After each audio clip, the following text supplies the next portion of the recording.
As a research associate, are you in the classroom teaching at all right now? Excuse me, sir? It says to present. Presently, you're a research associate. Are you teaching in a classroom? No, I stopped teaching in 2008, the last time at Lehman College, and transferred to Hunter College's Center for Puerto Rican Studies as a research associate, which means that my focus is on writing and doing research on education. It's actually 50% on research and 50% in helping the Center for Puerto Rican Studies develop education materials. And so I have supervised people in the development of teaching guides about the notable Puerto Rican educators and leaders, and teaching guides to go with documentaries that have been developed, and work with educators, researchers to share and spread the information that we have in our archives and library. Okay, and I've noticed on your resume here, I have substitute assistant professor, adjunct substitute assistant professor, substitute assistant professor, substitute professor, adjunct, substitute assistant professor, adjunct. I mean, have you ever served as a tenured educator? Bless you. Right, as a member of the faculty? Anyway. I have been a member of the faculty in those 4 institutions.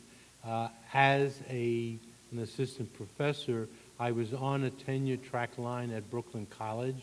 I did not receive tenure, and I then taught at other colleges, starting with Hunter College as either a visiting assistant professor or a substitute assistant professor.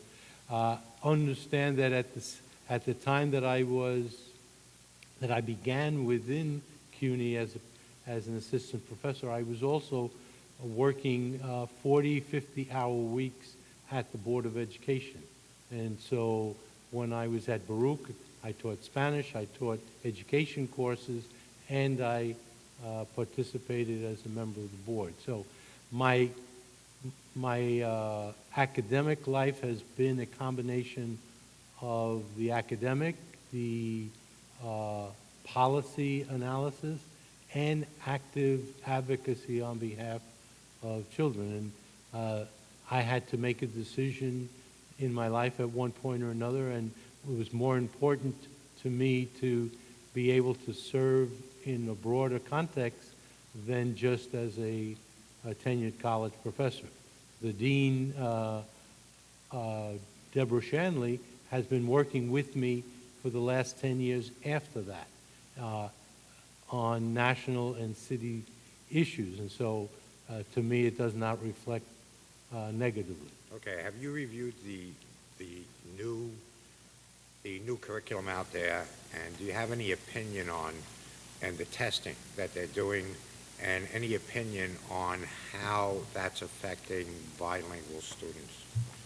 The question of the new curriculum is a rather large one and controversial insofar as developing standards for what should be learned is critical, and that work has been going on even before the Common Core was brought in, because the state regents had set standards, and I was involved early on in ensuring that those standards were inclusive of English language learners in the 1990s. The Common Core and the testing has been a mistake insofar as the curriculum itself was not always developed with classroom teachers in mind. Classroom teachers did not have the opportunity to review them and to be trained in the use of the core curriculum. having something on a website, on the state education's website, is not the same as having professional development at the school level and at the local level, where teachers can figure out how they take these standards and adapt them to their education, their pedagogical practices in the classroom. A child who arrived here last year in the 8th grade, who is reading at 3rd grade level in Spanish or in Haitian Creole from another country, is expected in a year and a day to cover an 8th grade or 9th grade test that has 9 years of English-only instruction and curricula. It's not fair. The Regents and the Commissioner were wise to request a waiver from the federal government. Unfortunately, under Secretary Duncan, that waiver was not granted, and it's not clear that even under Acting Secretary John King it'll be granted, because of the politics of the changes in national education, the Education Success Act, which is putting everything on hold. But there is a need for teachers who can teach to all children. Special ed children have needs. The Regents have now said that they're going to provide more time. So I see a change in the work of the Commissioner and the Regents in understanding some of the mistakes that were made in rolling out the Common Core. And I lastly would say that tying teachers' salaries, teachers' tenure to students' high-stakes tests in a predominant way is a mistake and needs to be reformed. And I would hope as a regent to work with my colleagues, with educators, parents, and the legislature to make reforms that are much more helpful for students, to not have lower standards, but to have standards that they can meet reasonably. All right, one last question. Have you had an opportunity to look over the recommendations of the governor's, task force on education? I've seen some of the recommendations, yes. And especially the portion where your expertise is with bilingual. What are your feelings about the recommendations that were made by the panel? I think they were a beginning. I know some of the colleagues who were on the original task force and some who serve on the task force, and I think it's one of the areas where the governor's task force can be a leader, and that's shining a light on the needs of English language learners who have lower graduation rates, lower scores on tests, and are likely to drop out.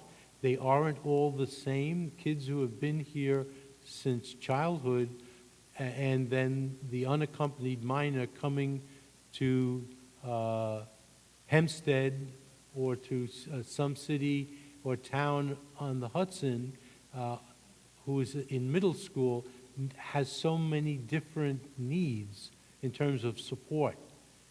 Sometimes their literacy, sometimes their social service needs, kids who have been traumatized. And so I welcome the work of the governor's task force. I welcome the work of the New York State Association of Teachers of English and the State Association of Bilingual Ed.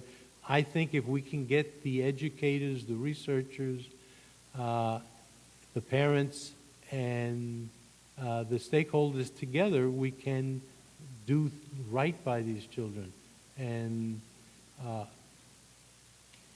I would just suggest that the funding requests from the Regents and the State Commissioner around bilingual education need to be supported by the governor and the legislature, because all the paper all the words on paper are for naught if we don't provide the training. We have UPK. We have $300 million in New York and 30 million or more in other cities, but there is a lack of certified early childhood teachers. 40% of the kids in New York City, and I would dare say in places like East Hampton, it may be 30% of 4-year-olds come from homes speaking other languages, so that the early childhood, the UPK, to be successful, has to meet students using their language and teaching them English. And if we don't have certified teachers, we're not going to be able to do any of these things. Thank you.